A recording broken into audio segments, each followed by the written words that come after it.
अस्सलाम वालेकुम, मैं हूं अब्दुल गफ्फार। आप देख रहे हैं प्रोग्राम रीप्ले। और पाकिस्तान सुपर लीग अब उस मरहले पे आ गया है जहां हर मैच के बाद पॉइंट्स टेबल की तरफ निगाहें जाती हैं।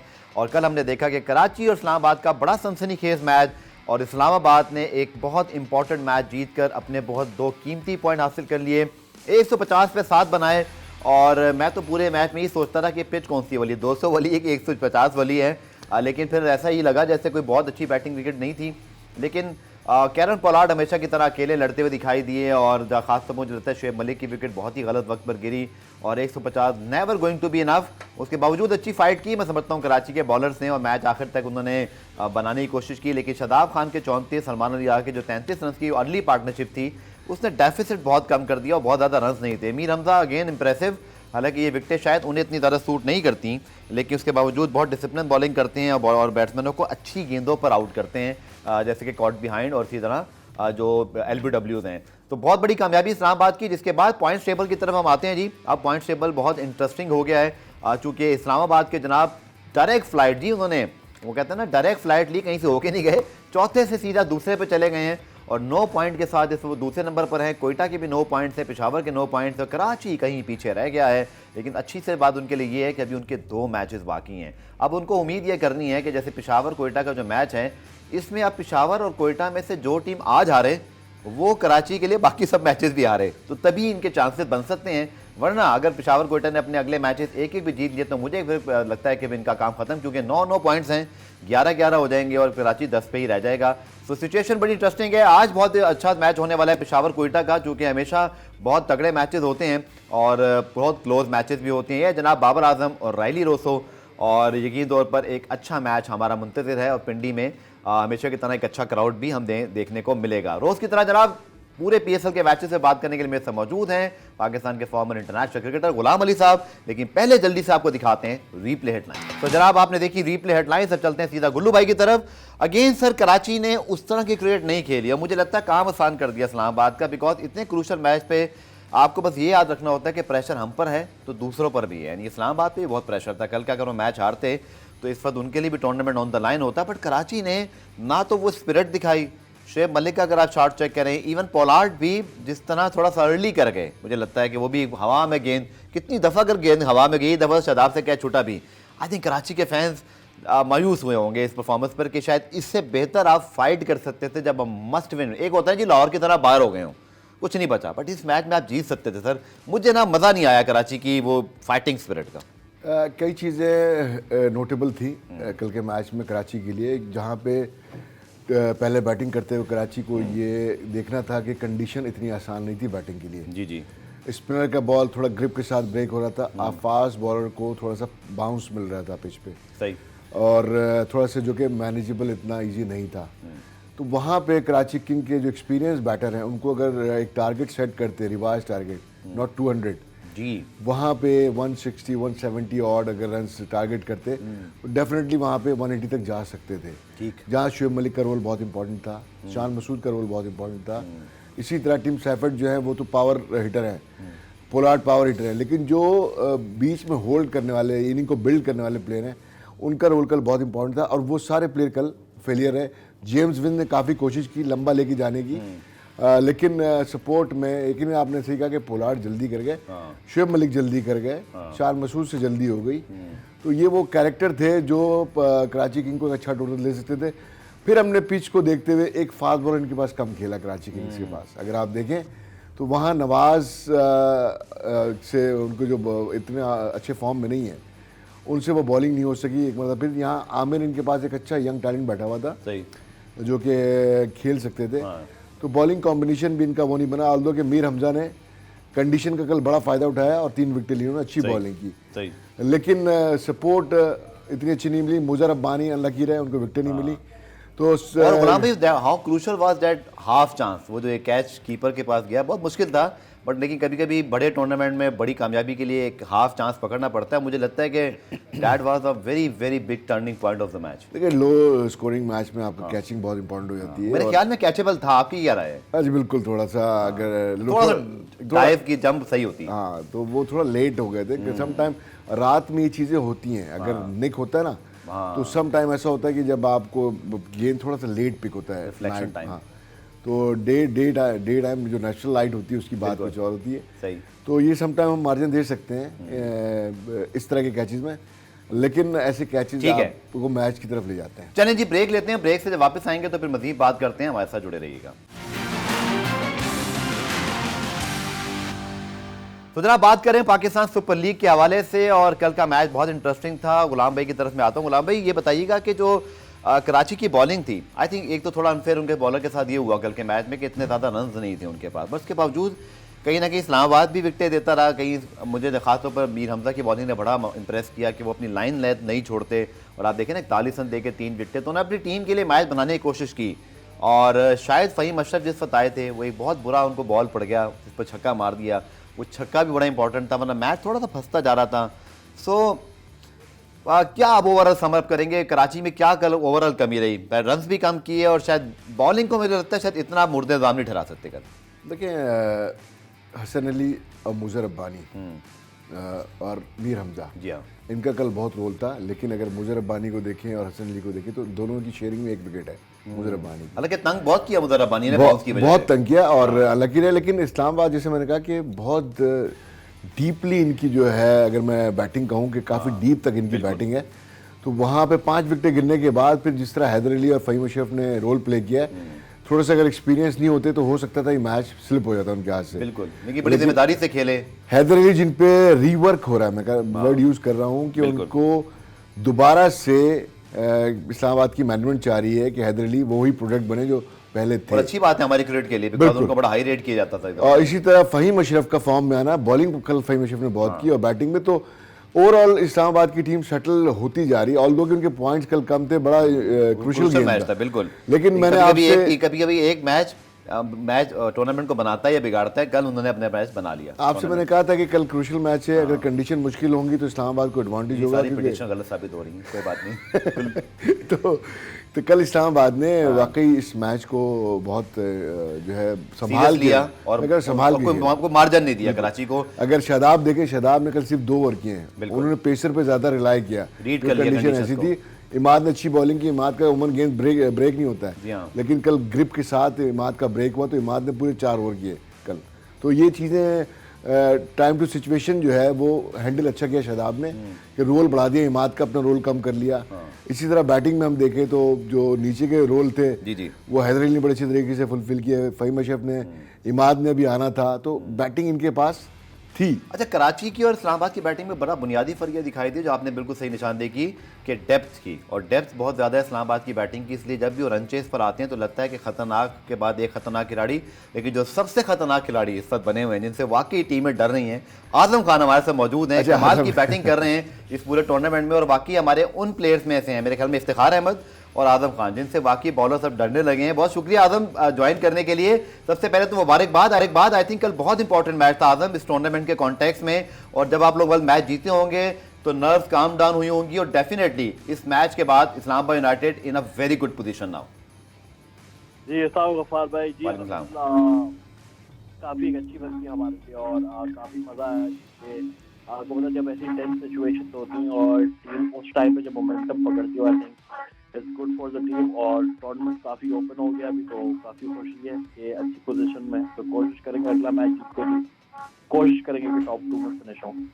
आजम भाई, क्या लगता है आपको किस चीज़ की थोड़ी सी कमी थी? जैसे टूर्नामेंट में ना, हालांकि आप लोग का बहुत अच्छी टीम रहे हैं, कंसिस्टेंट, और आप लोग कभी टूर्नामेंट में इस तरह की पोजीशन में नहीं आते, आपको लगता है क्या चीज़ की कमी थी जो आप लोगों ने डिस्कस की, रीअसेस किया कि अब हमें उस चीज़ को ओवरकम करना है? क्योंकि आपकी कोचेस भी खुद ये कह रहे थे कि हम वो टीम नहीं है जो इस वक्त पॉइंट पोजीशन रिफ्लेक्ट कर रही है, एक मैच पहले की मैं बात कर रहा हूँ। तो फिर क्या मीटिंग में बात हुई कि किस तरह इसको स्ट्रीमलाइन करना है? देखिए, स्ट्रीमलाइन जाहिर सी बात है, आपको पता है कि प्लेयर्स जब इस लेवल पे खेलते हैं तो उनको अपनी गलतियों का खुद एहसास होता है कि उन्होंने कहाँ पे किस किस जगह पे गलती की है। तो वो कोचेस को आइडेंटिफाई, तो जाहिर सी बात है कोचेस करते हैं, लेकिन I think it's players responsibility, क्योंकि आपको पता है प्लेयर इस लेवल पे आपको पता है कि खुद ही रिस्पॉन्सिबिलिटी लेनी पड़ती है, बिकॉज कोचेस आपको एक वक्त तक बता सकते हैं, बाकी इससे आप किस तरह प्रेशर सिचुएशंस में अपने आप को हैंडल करते हैं।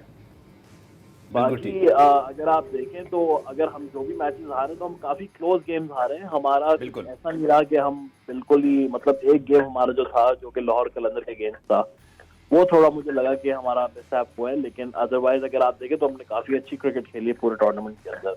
और अच्छी बात ये कि हमारे जो लोकल बॉयज हैं वो काफी फॉर्म में काफी अच्छी बॉलिंग कर रहे हैं। जैसे आप देखें, अगर आप शादाब को देखें फील्डिंग फ्रॉम द फ्रंट, आगा सलमान जो नई एडिशन है इस्लामाबाद में वो काफी अच्छा खेल रहे हैं। फिर अल्हम्दुलिल्लाह अगर आप लोअर ऑर्डर में जाए तो Rana Faheem Ashraf is back in form, उनकी बॉलिंग भी काफी अच्छी है पिछले मैच में।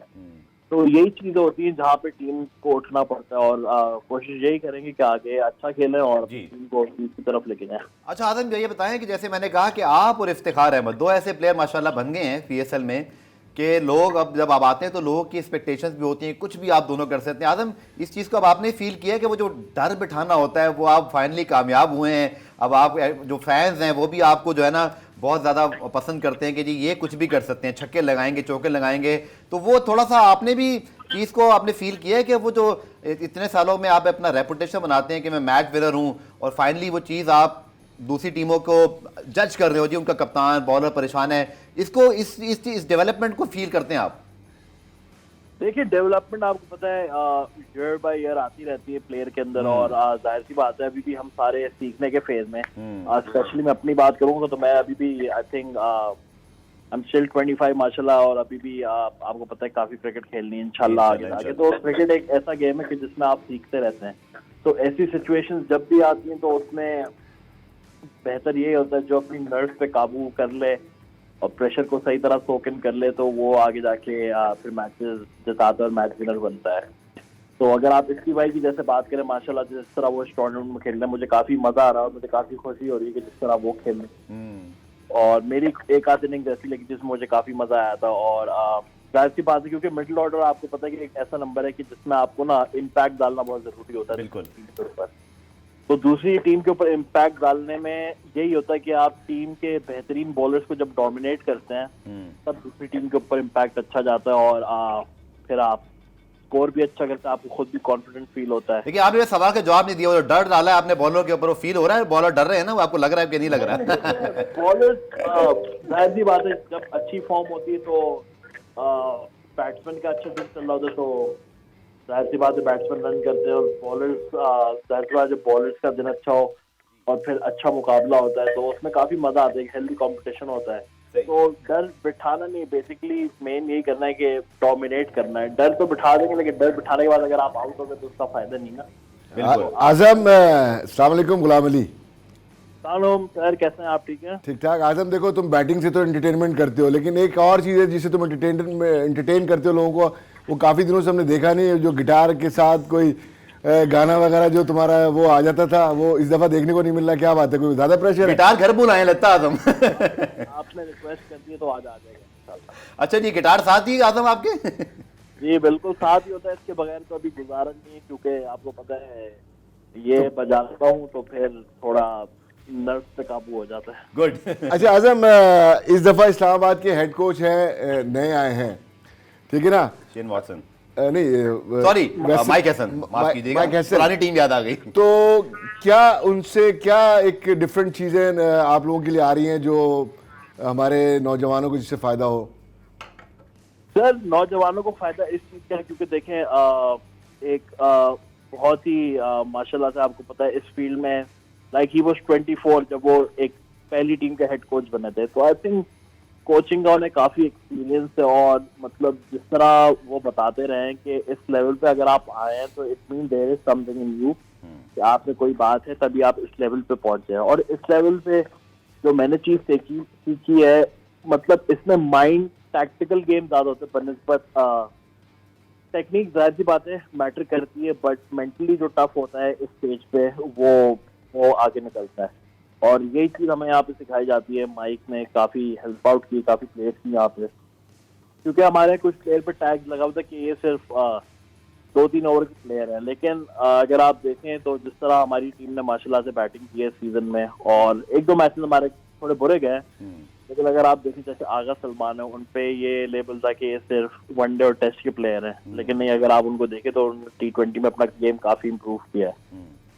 तो उस हिसाब से कोचिंग में यही होता है कि आपके माइंडसेट के साथ जाहिर सी बात है ट्यूनिंग करनी पड़ती है, हर चीज़ आपको बतानी पड़ती है, वो कॉन्फिडेंस देना पड़ता है, क्योंकि इस लेवल पे अगर आप टेक्निकल चीज़ों पे जाते हैं तो प्लेयर भी कंफ्यूज होता है। तो इट्स बेटर कि आप उसको मेंटली टफ करें ताकि वो आगे ये गेम पे। अच्छा, तुम जब बैटिंग कर रहे होते हो तो माइक हैसन को अगर जब भी हमने स्क्रीन पे देखा है तो उनके एक्सप्रेशन तुम्हारी बैटिंग के मूड के साथ साथ चेंज हो रहे होते हैं, तो तुम्हें कितना फ्रीडम दिया हुआ है उन्होंने कि तुम अपने गेम में एक्सप्लोरेट करो, या क्या तुमसे एक्सपेक्ट करते हैं, या तुम्हें क्या उन्होंने ऐसा गाइडलाइन दिया है कि तुम्हारी जो टीम की जो रिक्वायरमेंट एज पर रिक्वायरमेंट तुम उनको फुलफिल कर सको?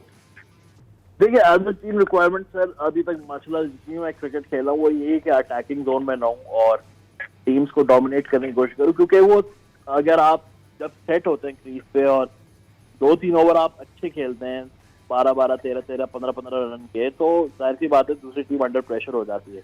तो आई थिंक ये ऐसा ही एक मेरा रोल है इस्लामाबाद यूनाइटेड में, क्योंकि मैं अपनी हमेशा से क्रिकेट ऐसी पॉजिटिव माइंड के साथ खेलता आया हूँ और माशाल्लाह से अभी मुझे उसका सिला मिल रहा है तो काफ़ी खुश हूँ। ठीक है आदम, अब डेफिनेटली चूंकि वर्ल्ड कप का साल है, हमारे पास अभी बड़े अच्छे अच्छे मुकाबले हो रहे हैं मिडिल ऑर्डर में, तो इस पर भी सब प्लेयरों की नज़र है, हम मीडिया भी इसी तरह देखते हैं, सेलेक्टर्स भी देख रहे होंगे। तो आदम, कितना ग्रैंड कमबैक आप करना चाहेंगे इस बार, और ख़ासतौर पर जो आपकी रेपुटेशन है एज अ मैच विनर, और अब ये हकीकत है कि हमें इफ्तिखार और आप जैसे प्लेयर्स की ज़रूरत है पाकिस्तान टीम में, हमारे पास ज़्यादा ऑप्शन नहीं है, तो इसकी तरफ भी डेफिनेटली मुझे यकीन है कि आप इस्लामाबाद और PSL पे तो फोकस किए हुए हैं, लेकिन साथ साथ ये चीज़ भी ज़रूर आपके जहन में चल रही होगी। गफार भाई, मैं आपको ऑनेस्टली बताऊं, मैंने to be honest world cup का कुछ भी नहीं सोचा हुआ, सही है। देखिए, in the end it's on my performance कि मैं जिस तरह परफॉर्म करूंगा उस हिसाब से आगे चीजें होंगी। लेकिन मैं हमेशा से बताता आया हूँ कि जिसने फ्यूचर के बारे में सोचा वो आई थिंक उसको ड्रॉबैक ही मिलता है, तो मैं ऐसा आदमी नहीं हूँ कि मैं ड्रॉबैक की तरफ जाऊँ। चले जी, मुझे आखिरी सवाल आपसे करना है इस बार, वैसे थोड़ा सा आपके साथ फनी क्वेश्चन भी बनते हैं, आपसे मुलाकात भी होती रहती है। आदम भाई, ये बताएं कि इस बार तो माशाल्लाह कोयटा भी अच्छी जा रही है आपकी पुरानी टीम और इस्लामाबाद, तो मुझे लगता है कि वो जो घर वाला माहौल है वो तो बहुत अच्छा होगा, माशाल्लाह दोनों टीमें तगड़ी जा रही है। वैसे देखें, आप अलग टीम के हैं, लेकिन जो बाप बेटा का रिश्ता है वो तो कभी अलग नहीं हो सकता, तो घर में सब सुकून होगा। मदर की सपोर्ट किस टीम को इनकी, और मजा आ रहा है, मतलब वैसे भी चूंकि इस बार ज़्यादा टीमें बड़ी कंपेटिटिव रही हैं। आई थिंक आदम, आप भी मानेंगे कि इस बार बहुत अच्छे मैचेस हुए हैं, तमाम टीमें पूरी तैयारी से आई हुई थी। जी, जाहिर सी बात है, देखिए PSL में इस दफा जिस तरह ड्राफ्ट चेंजेस हुए हैं और अपना ट्रेड हुई हैं, उस हिसाब से टीम काफी स्ट्रांग हो गई हैं ऑन पेपर भी। लेकिन क्रिकेट देखें, हमेशा से मैं यही कहता हूँ कि ऑन पेपर नहीं खेली जाती, टीम जितनी भी स्ट्रांग हो on paper, it's about the right combination, आप किस कॉम्बिनेशन को खिलाते हैं। क्योंकि दुनिया जहान में ये होता है कि आपको पता है कि जब बड़े सुपरस्टार्स एक टीम के अंदर आ जाते हैं एक साथ, तो काफी ईगो इश्यूज हो जाते हैं, जो मैं फील करता हूँ। तो इस हिसाब से अगर आप देखें, T20 cricket is all about right combination, जो राइट कॉम्बिनेशन के हिसाब से जाएगा और जिनका दिन होगा, आई थिंक उस हिसाब से टीमें। और वालिद साहब से बात होती है कभी, बिल्कुल वो अलग कोच हैं और आप अलग टीम में, बात नहीं होती? नहीं, बात होती है, बिल्कुल होती है, जाहिर सी बात है, लेकिन जब उनके खिलाफ मैच होता है तो बात नहीं होती। एक दिन पहले बात नहीं होती होगी। And Adam, how looking forward के कराची में, चूंकि PSL आ रहे हैं, आई नो कि आप सब कराची से ही हैं, ज़्यादातर हमारी टीमें कोयटा और ज़्यादातर टीमों की सपोर्ट भी इधर है, तो हाउ लुकिंग फॉरवर्ड के जो आपका अपना होम ग्राउंड है वहाँ पर आके जलवे दिखाएं, प्ले ऑफ भी यहीं हो रहे हैं। जी, जाहिर सी बात है, कराची होम क्राउड है और माशाल्लाह से इस दफा प्ले ऑफ सारे कराची में, तो काफी खुशी की चीज की।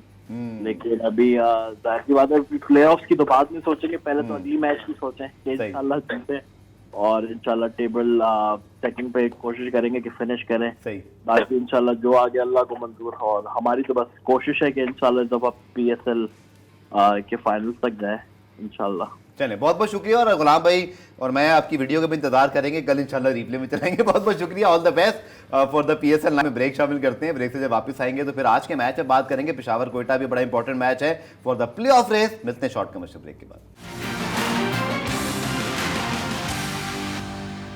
तो मज़ा आया जी आदम खान के साथ बात करके, उनकी बैटिंग की तरह उनके साथ इंटरव्यूज़ भी बड़े एंटरटेनिंग होते हैं और हम उनकी वीडियो का इंतजार करेंगे। गाना भी बड़े अच्छे गाते हैं और गिटार भी बहुत अच्छा बजाते हैं। लेकिन आज का मैच बहुत इंपॉर्टेंट है गुल्लू भाई, क्योंकि पेशावर कोयटा, मुझे याद है कि बहुत सारे इनके मैचेस बड़े क्लोज मैच हुए हैं, बड़े टफ मैच, और इनको जो है ना वो अल क्लासिको भी PSL की मैचेस का समझा जाता है कि बड़े क्लोज मैचेस होते हैं। और आज मैं ऐसे ही मैच एक्सपेक्ट कर रहा हूँ। Quetta will be very disappoint with last result, but Peshawar will be on the rise right now. But हमने देखा कि इस टूर्नामेंट में एकदम से कुछ भी हो जाता है, so how you anticipated this match के किस टीम को आपको लगता है, क्योंकि सब टीमें जैसे आजम कह रहे थे टॉप 2 में आना बहुत जरूरी है, क्योंकि फिर आप क्वालिफायर खेलते हो और आपके भाई एक शिकस्त की गुंजाइश होती है, तो अब कोई टीम चाहेगी नहीं कि वो तीसरे चौथे नंबर पर आए। देखिए मैच इन दोनों के लिए इम्पोर्टेंट है क्योंकि अभी स्टिल मैं समझता हूँ कि कराची किंग्स बाहर नहीं हुई है। बिल्कुल सर, बिल्कुल पॉइंट्स टेबल पे देखें, ठीक है ना? दे हैव स्टिल चांस, अगर कोयटा पेशावर अपने सारे मैच हार जाएं हाँ। तो कराची कैन क्वालिफाई। तो लेकिन अगर दोनों टीमों का अगर हम कंपैरिजन करें according to Pindi pitches condition जो अब तक हमने अभी देखी है, ठीक है, अगर सेम कंडीशन होती है तो फिर पेशावर को ज़्यादा एडवांटेज हो जाएगा। किस वजह से? बॉलिंग की वजह से। They have better bowling, better bowling क्योंकि उनके पास फास्ट बॉलर अच्छे हैं, स्पिनर अच्छे हैं, और यहाँ पे कोयटा में अगर हम देखें तो फास्ट बॉलर थोड़ी सी कमी नज़र आ रही है। आमिर ने अच्छी बॉलिंग की, लेकिन उसके अलावा आपको कोई मैच ही मिस किया था, हसनैन इतनी अच्छी बॉलिंग नहीं कर रहा है, ठीक है ना। उसके अलावा कोई ऐसा हमें कोई कोयटा में ऐसा फास्ट बॉलर नज़र नहीं आ रहा जो अच्छा डोमिनेट करता है। स्क्वाड भी आपके सामने सर, कोई है इनके पास छुपा? रुस्तम सुहेल को तो हम जानते ही हैं, कोई नौजवान खिलाड़ी आदिल नाज का कुछ बताइए इनके बारे में भी प्लीज। जी आदिल नाज ये डोमेस्टिक के इस साल के बड़े अच्छे बॉलर हैं और अच्छी मूवमेंट इनकी गेंद में, अच्छा पेस है, ये पिंडी की कंडीशन में बड़े अच्छे यूजफुल हो सकते हैं। सही। तो यहाँ पे अब देखना है इनको यूज़ कर पाते नहीं कर पाते। उसके अलावा इनके स्पिनिंग ऑप्शन उस्मान कादिर बहुत अच्छे हैं जिनको अभी तक मौका नहीं मिला। सुहेल खान, लेकिन मुझे लगता है कि अकील और अबरार की परफॉर्मेंस इतनी अच्छी है। सुहेल खान को उस्मान कादिर का खिलाया जो एक्शन रिपोर्ट हुआ, तो क्या ये 3 स्पिनर से जा सकते हैं? उस्मान कादिर को लाना चाहेंगे आपके ख्याल में पेशावर की बैटिंग को देखते हुए? मुझे लगता है कि इनको पेसर बढ़ाना चाहिए कोयटा को। हाँ, जो हम देख रहे हैं लिमिटेड ऑप्शन नहीं लग रहे पेसर के इनके पास, लेकिन चांस लेना पड़ेगा। आदिल नाज पे जैसे मैंने कहा इमर्जिंग प्लेयर, जैसे अरफात मिनाज वहाँ हमारे बेचारे वो रह गए, अभी तक खेल ही नहीं पा रहे। जी, कोई ऐसा बच्चा है इनके पास आदिल नाज के अलावा? आदिल नाज इनके पास। तो आदिल नाज सुहेल खान को ही खिला चुके हैं एक मैच, ठीक है ना। तो सुहेल खान भी इस कंडीशन के बॉलर हैं, लेकिन मैं चाहूँगा थोड़ा पेस यहाँ पे हो बॉलर जिस बॉलर के पास, क्योंकि यहाँ पेस एंड बाउंस है।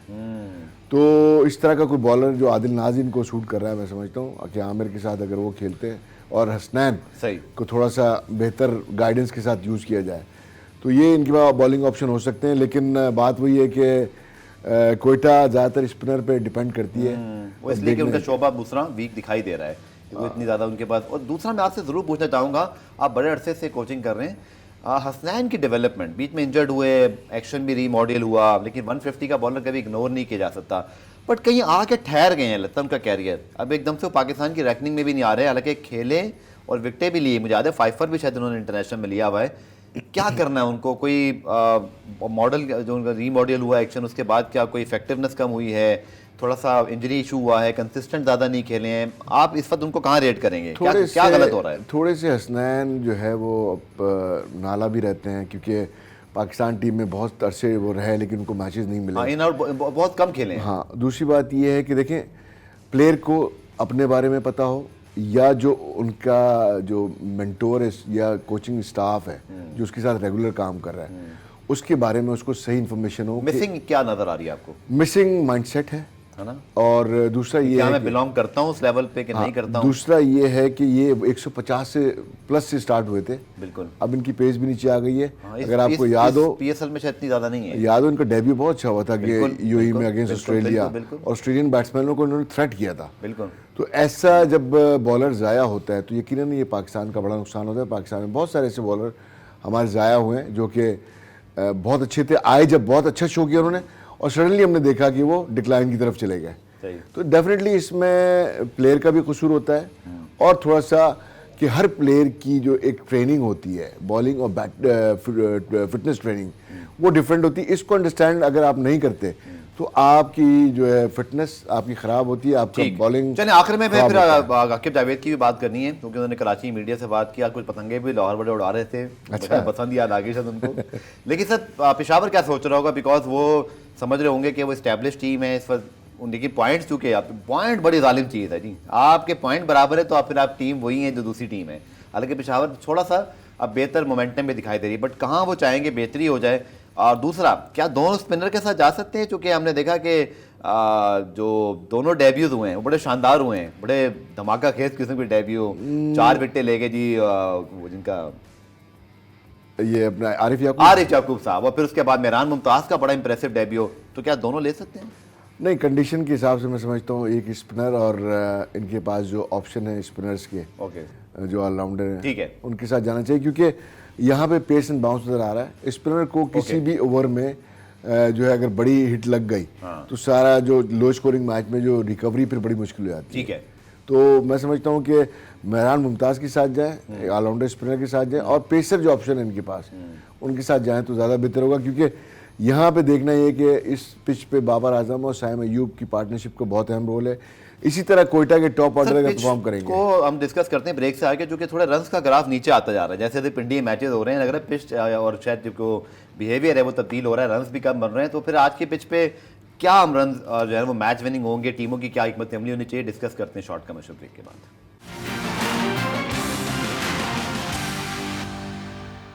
तो जनाब एक आउटसाइड खबर भी है पीएसएल से और पाकिस्तान क्रिकेट बोर्ड का ऑफिशियल प्रेस रिलीज आया जनाब, मैं आपको पढ़ के बताता हूँ, अभी भी आया है, जिसके मुताबिक चेयरमैन पीसीबी मोहसिन नकवी साहब का बड़ा फैसला है कि नेशनल स्टेडियम, रावलपिंडी स्टेडियम और गद्दाफी स्टेडियम इनको अपग्रेड किया जाएगा।